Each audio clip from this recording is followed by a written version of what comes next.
my channel. Welcome back to another video. I'm Messy Jessie and you're watching.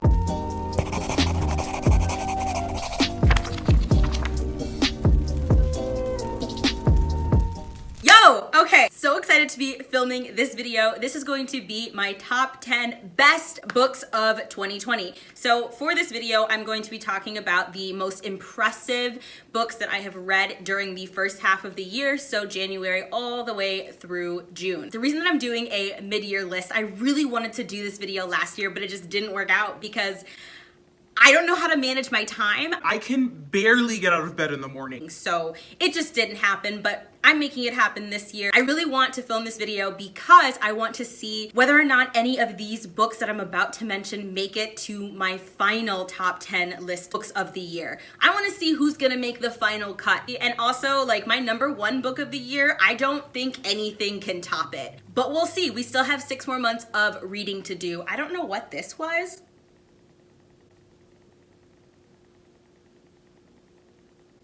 And that's why I'm single. Okay. So for those of you who have watched my channel for quite some time, you know that I am a very analytical reader. I definitely read with my mind versus my heart. It actually is tough for me to allow books to give me like a really intense emotional reaction because I just love the intellectual component to reading and I love reading critically. So every time I'm reading a book, I'm thinking about sentence structure and word choice and the quality of storytelling, the ability to string a sentence together, cohesion, comprehension, all of those literary things. Those are the things that I look for in a 5-star read. But for the purposes of this video, I am forcing myself to turn off my literary brain because I was looking at all of the books that I had read and was absolutely in love with, and there was no way for me to truly rate them because some of them were such perfect works of literature that there was no way I could choose between them. So in this video, I'm going to be talking about the 10 best books, the ones that do have great literary composition, but also the ones that gave me the most intense emotional reaction. So all of these books hit me right in the field. What movie is this from? Comment down below. And please don't say Black Panther or you are canceled. Can to the soul. So give me a gold star for the world's longest introduction ever. Let's get into the video. For this video, I'm going to have 2 honorary mentions. The first one is going to be Felix Ever After by Kaysen Colander. Y'all know that I really did not like Kaysen's adult fantasy debut. It wasn't for me. I haven't really loved any of Kaysen's work, so I was journaling, I was having kind of a rough mental health day, and I just wanted something light and easy to put on and listen to, so I chose the audiobooks for Kaysen's latest work, Felix Ever After. I read this book in one sitting. I was transfixed. I was transported into the story, and this is a story all about a trans boy named Felix, and he's navigating coming of age, graduating high school, crushes, friends. There's a lot of microaggressions that he faces being both Black and trans and queer. I would basically describe this just as a coming of age contemporary. It's a coming of age story that no matter who you are, you should be able to relate to. Kaysen is also really well known for writing morally ambiguous characters, and Felix definitely makes some choices in here that are morally ambiguous. And that was one of the things that I really loved about this book, was that we have characters, and it wasn't just Felix, who consistently make mistakes. These are teenagers who consistently fuck up. These are teenagers who are trying to be good allies, and some of them are failing at being good allies. And so this book reminded me of myself a lot when I was like 18 years old, thinking that I was way more woke and rad than I actually was. It's a great book. I highly recommend it. Gave it 5 out of 5 stars. And the other honorable mention is Love Boat Taipei by Abigail Hing Wen. Another book I was not expecting to love simply because YA contemporaries, you know, I don't always love them. This is a story about Ever, who is an Asian American, and her parents decide to send her to a summer camp in Taipei where she has never been before. And so in this book, Ever is navigating being in love for the first time and also being in love with 2 guys, making friends, being away from her family for the first time ever, and get it? Ever, first time ever. Ba-doom-tsh. Okay. God, I need to stop this because one day I'm going to want to get a girlfriend and she's gonna be watching my videos and be like, yo, I want nothing to do with this giant dork. Okay, I'm gonna be cool. I'm on YouTube. All right. I don't know why I did this, like I was doing a whole line of cocaine. Okay, family-friendly channel. The point is, this book was just an amazing contemporary. It did have a love triangle, which is a trope I've never cared about in my entire life. Absolutely loved the love triangle. I thought it was a critical component of the story to our main character's development, and I loved that all of the characters in the triangle were really well developed. There's so much more I could say about this book, but I am going to stop here because I've already gushed enough. Book number 10 is The Antidote for Everything by Kimmery Martin. If you have been following my Instagram, if you've been paying any attention to my Instagram, you already know this book. You already know all about it because I have not shut up about it since I read it. While I was reading it, I was raving about it.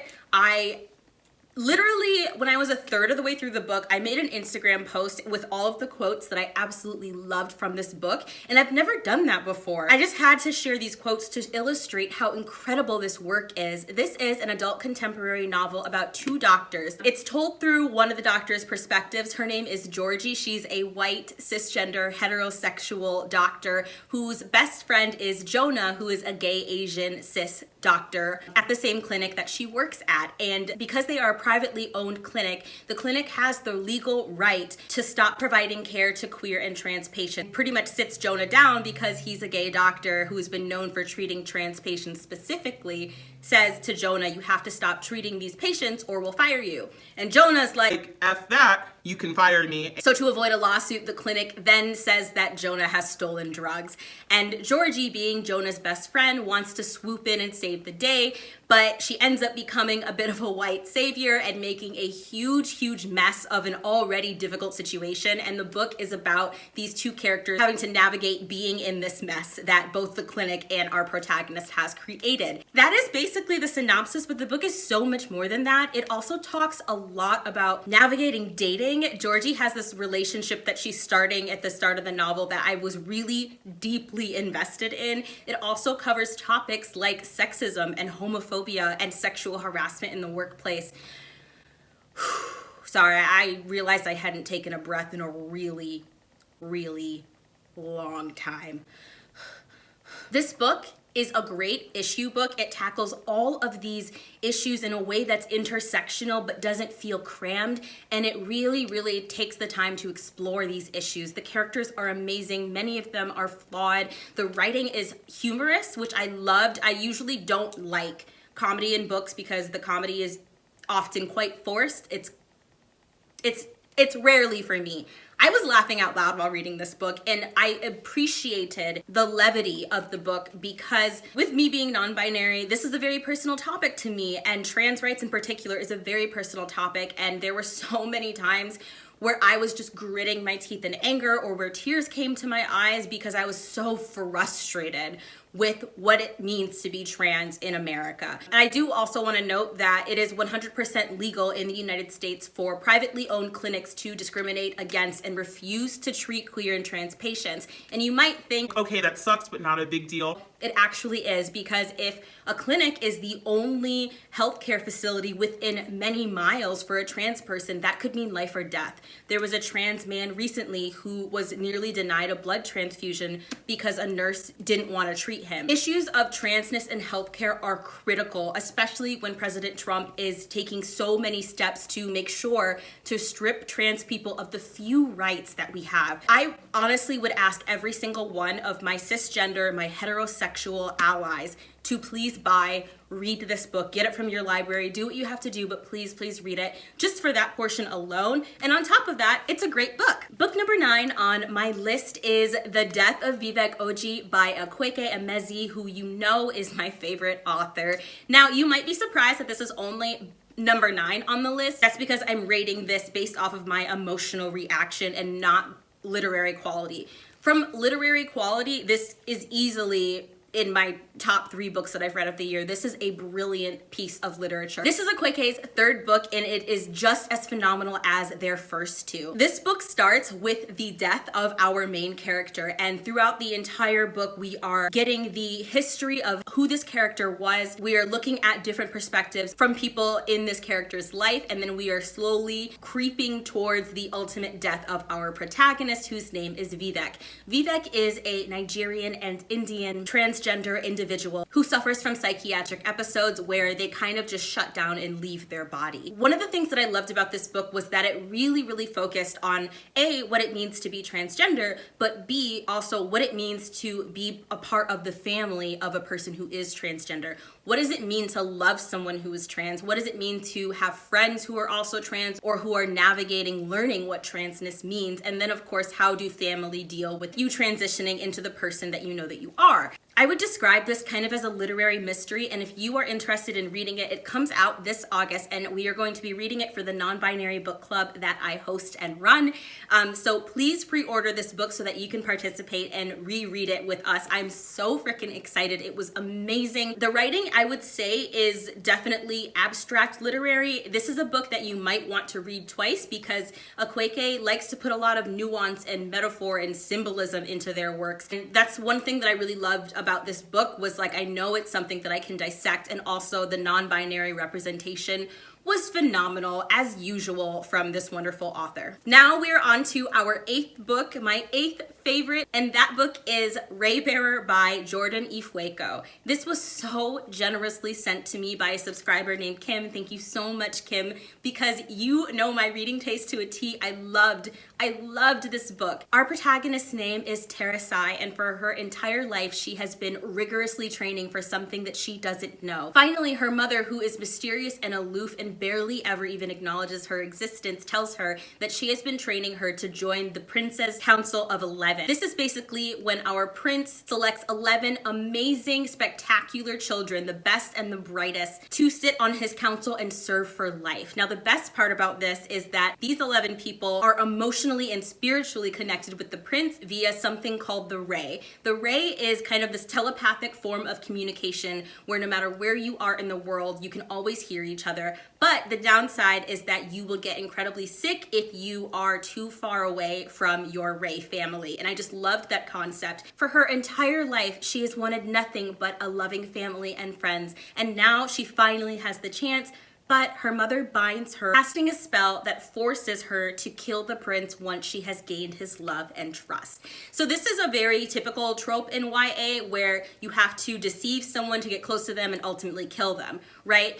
And the reason that I wasn't super stoked about this book is because it sounds very tropey, right? The castle, the magical fairyland, the evil spell, etc. It's all been done before. But when I tell you that this book subverts expectations at every single turn, yo, I really mean it. Every time you think this book is about to get tropey or predictable, it goes in an entirely different direction. Then we have to talk about the West African setting, the celebration of West Afro culture, of Black girl magic, and all of the mythology that is just lovingly crammed into this story. The writing is really whimsical and fairy tale-esque. The world is definitely built, but the world building is more delivered through the storytelling tradition as opposed to a really in-depth, literary, slowly built up world. I don't know if that makes sense. I loved it, and also there's a romance in this book that blew my mind because I rooted so hard for it. I cried at the end of the book simply because it made me so happy, which has never happened to me before. I talked about this in my latest Black Girl Magic vlog, and I will leave that link down below so that you can see my experience reading this book. It also has asexual rep. Okay, what number am I on? Am I on number 7? And my next book is none other than Remembrance by Rita Woods, which I have talked about extensively on my Instagram. Honestly, if you want to see what I'm reading in my day by day, you should definitely follow my Instagram, which is linked down below, because I do a lot of book reviews on there, and I talk very in depth about what I'm reading and my thoughts as I go along. I do that way more there than I do on here. But anyway, moving on. This is a wonderfully complex historical fantasy, and it is a debut that absolutely blew my freaking mind. In this book, we are oscillating between Haiti in the 1700s, New Orleans in the 1800s, and the present. We are following 3 women whose independent stories are woven together and are all linked by this incredibly powerful Haitian witch named Abigail. Abigail lives in the late 1700s, and she's had enough of slavery. She basically wakes up one day and is like, funk this. I'm not plowing no more fields. I'm not picking no more damn cotton. I'm not serving anybody or raising anybody else's white babies. Like, she's completely had it. So what Abigail does is she creates this incredible world that is a safe place that only Black people can step into. And so it kind of incorporates the Underground Railroad in a sense, where there are people that are charged with helping enslaved folks escape from their captors so that they can travel through the woods and get to this spiritual safe haven. We're also following a young girl named Margot who is enslaved and is trying to escape her enslavement. Also in the present day, a Black woman who works in a nursing home. And what I loved about this book was how slow and steady it was, but the biggest thing was the beauty of the writing. Every sentence was just a mouthful of joy, and the writing is so established and sophisticated and confident that I'm shocked that this is a debut. Now, the biggest criticism that I can say for this novel is the ending. The ending I don't think is as strong or as impactful as the rest of the book. That being said, the ending kind of confused me, and I need to reread it in order to truly understand it. So I think once I reread the book, I'll have a much better satisfaction level with the ending. It was very confusing. There are so many really interesting characters. Even the white characters that were racist AF, I was still interested in seeing what they were gonna do, and most importantly, seeing how they were gonna die. I literally just opened this book to a random page, and I'm going to read the first sentence that I see so that you can understand how incredible this book is. There was murmuring all around her, the sound ebbing and flowing, and she felt herself slipping, sinking deep into the spaces around her, becoming one with everything. Another thing that I will say about this book is that it is being classified as literary fiction, which is fine, but it's a fantasy novel. It's an adult fantasy novel, and I get really frustrated when Black people write really beautiful, fantastical novels and they get shelved as literature. I think that it only serves to push Black people out of fantasy, and it also erases the way that Black authors write their fantasy versus white authors. So do not call this a piece of literary fiction unless you're gonna call it literary fantasy, because that's what it is. Another good example of what I'm saying is The Water Dancer by Ta-Nehisi Coates. This is frequently categorized as literary fiction, but again, it's fantasy. Fantasy isn't just for white authors, and we need to stop erasing the way that Black people write their fantasy books. Now, the next book that I have here is going to shock y'all because it's not in my top 3, and I'm sure everybody thought that it would be. I also thought that this book would be in my top 3.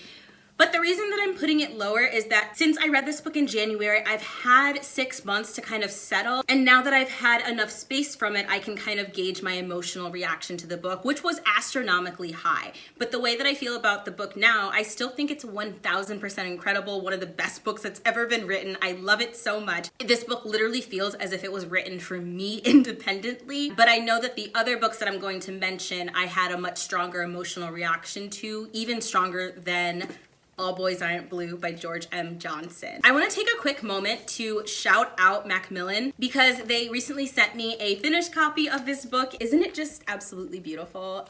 They have been so supportive of my content and my channel, and that means so much to me. So if anybody from Macmillan is watching this, thank you, thank you, thank you. And if you are not familiar, this is a memoir that is geared towards teens, young adults. It's a collection of essays from activist George Johnson about his experiences being Black and queer and gender nonconforming. If you are looking to learn more about non-binary identities, or if you are non-binary yourself, this is definitely the book for you. George recently came out to say that he definitely is a part of the non-binary community, but is still working on pronouns and being labeled as non-binary. So I'm just going to say gender non-conforming for now. But I did want to mention that because George doesn't outright say that he's non-binary in this book, but he's had several conversations about it in public since the publishing of this book. I love that the back of it says, "Be bold and brave and queer." That's so different from the back that I have, so I'm really, really excited about this. When I tell you that these essays hit home, George talks so much about Black familyhood and Black brotherhood, about going off to college, having sex,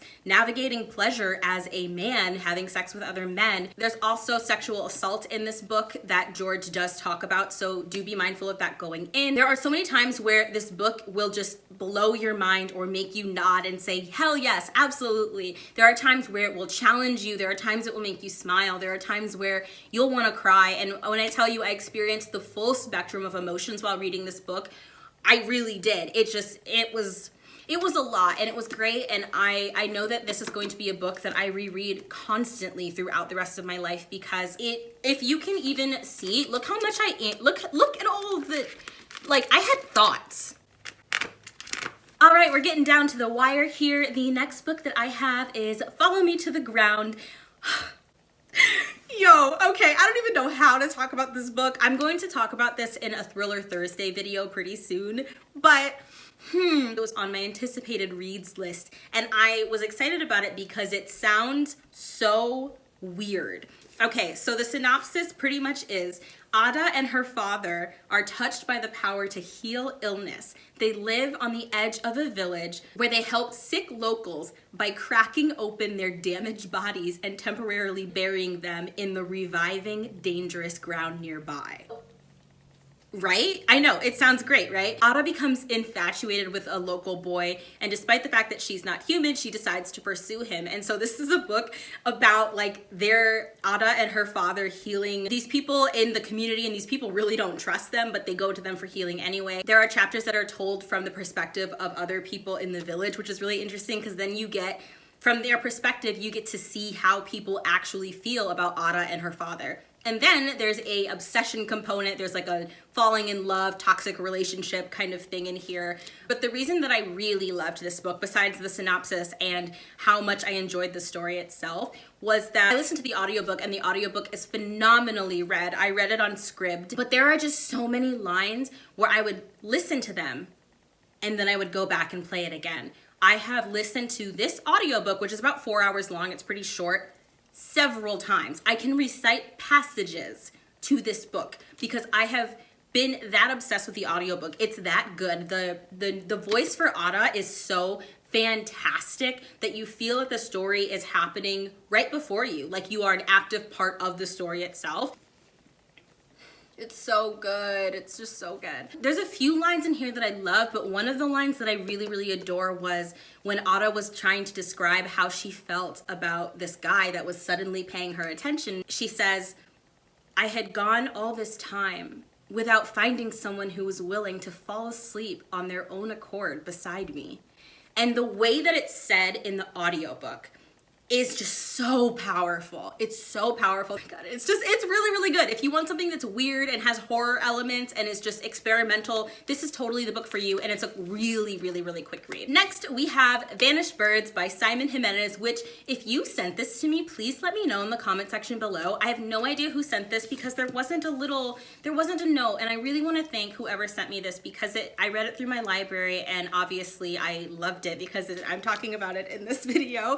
This is a adult science fiction novel. I would put it as like more literary sci-fi. It's not super, super heavy in the technical component of science fiction. We are following a few characters, one of whom is Captain Nia. She is this tall, gorgeous, statuesque, freaking strong as an ox woman who is the captain of a crew of misfits. So definitely Serenity Firefly vibes or Long Way to a Small Angry Planet vibes. And she's really headstrong and she takes her job very, very seriously. So she doesn't think anything of it when on one planet that she's visiting, she comes across this boy who she is going to get paid to transport to a corporation, pretty much like a galaxy away. So she says, yeah, why not? You know, it's money. And she agrees to take in this boy and to transport him. During the journey, she and this kid bond, and she decides that she doesn't want to give him up. This kid is supposed to have unspoken, really strange and powerful abilities, and she hasn't been allowed to know what those abilities are. So that's why the corporation is interested in this boy. They want his power. And eventually what happens is she does agree to give up the child, and the rest of the book is her trying to get the child back. So while that is going on, we are also getting the perspective of pretty much the leader of this corporation. She is a lesbian Asian woman, and she is going to make sure at all costs that she gets a hold of this boy. I loved the female-female romance in this book. I thought it was really, really realistic and just great, and it just felt like it was happening to you. I loved Captain Nia, and I loved that almost everybody in this book I feel like is queer or brown. And the representation was so phenomenal. I loved this book. I can't believe this was a debut novel. I find that hard to believe. And it's so underrated. I feel like not enough people are talking about this.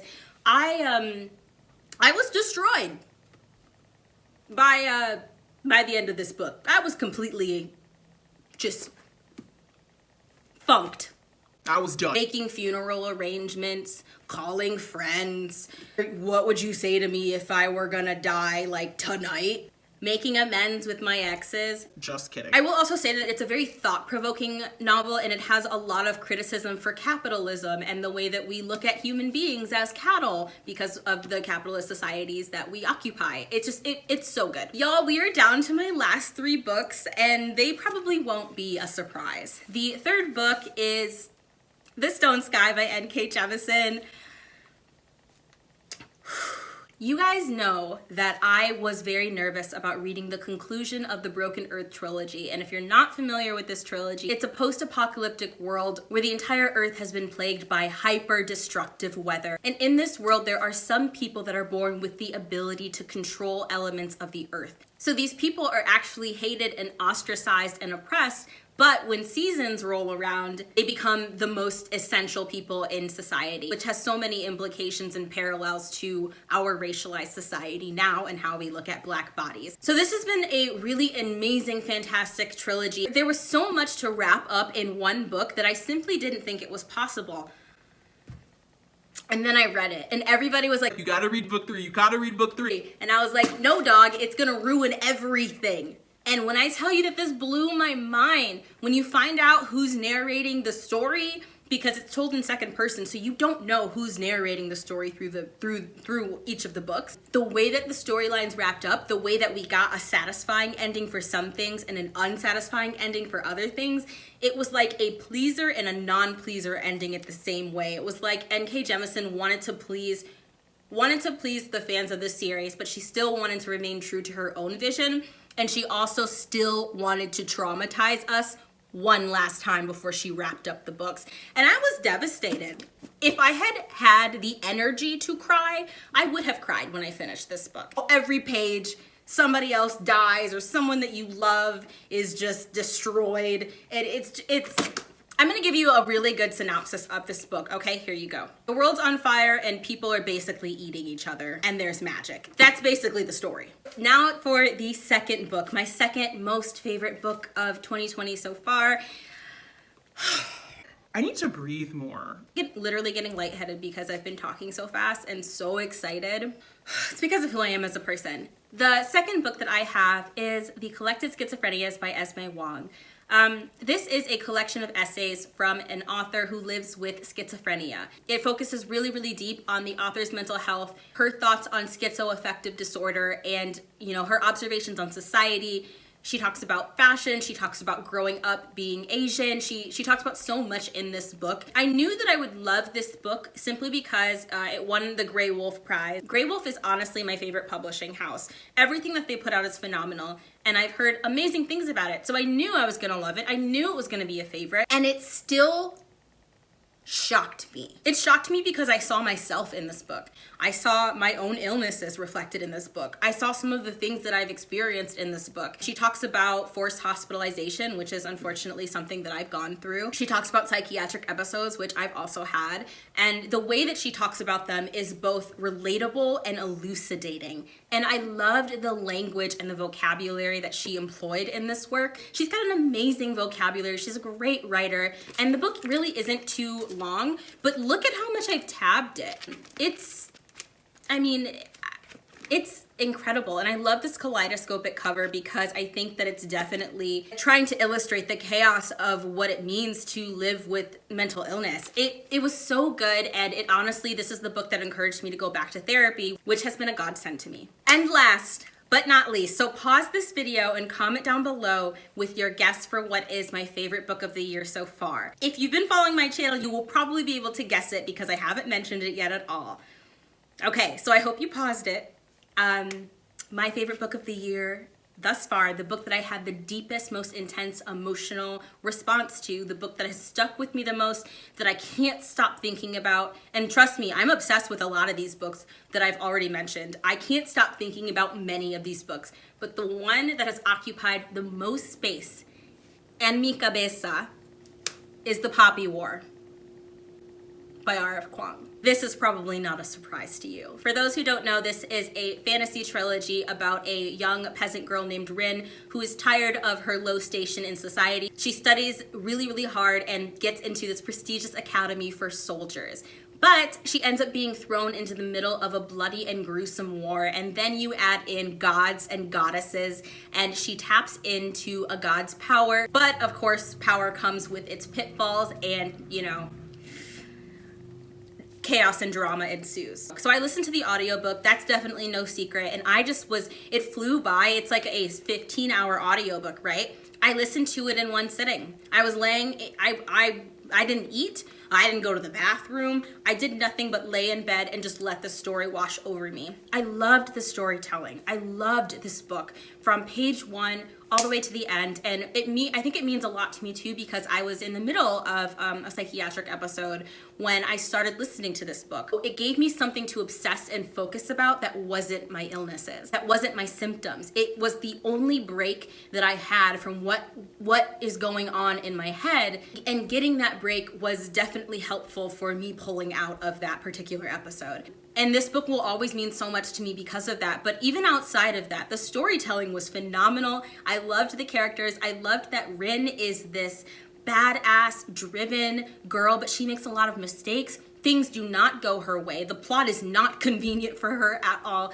I loved all of the surrounding characters, even the villainous ones. I was invested in everything that was going on in the story. There was not one thing that was said in the course of the book that I was uninterested in. There were no points in time where I was like, nah, I don't really care about what's going on. None of that. I was so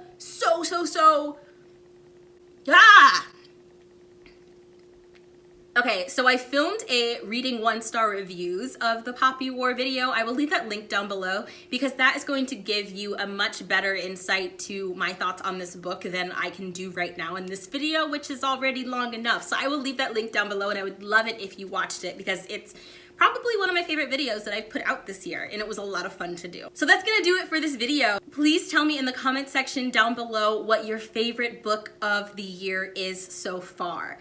And if you made it this far, comment down below with the word cleaver, because I am wearing my Ghoul Babe cleaver little horror necklace that I love. Thank you for watching another Bow Ties and Books production. If you liked this video, please give it a big thumbs up and subscribe to my channel. I would absolutely love it if you became a part of my bookish family. All of my social media links are in the description box below. Until next time, stay safe and wear your mask. Goodbye!